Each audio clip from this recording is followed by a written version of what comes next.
O Concello de Ourense, en nome de todos os ourensanos, de todas as ourensanas, exixe, por parte do presidente da Xunta, do Goberno da Xunta, que sin máis demoras se habilite unha partida para licitar e adxudicar as obras pendentes de ampliación do noso complexo hospitalario.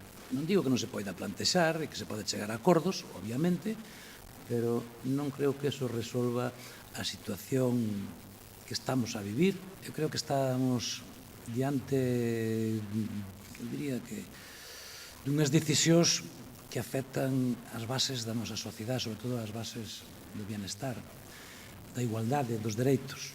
E isto empeza a ser fondamente preocupante. O Bloque presentou unha moción, o PSOE ou nos adherimos a esa ou facemos outra.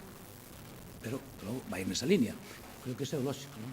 A partir de aí, se o que se pretende é unificar os criterios en cuanto ao salario dos alcaldes, me parece total e absolutamente correcto.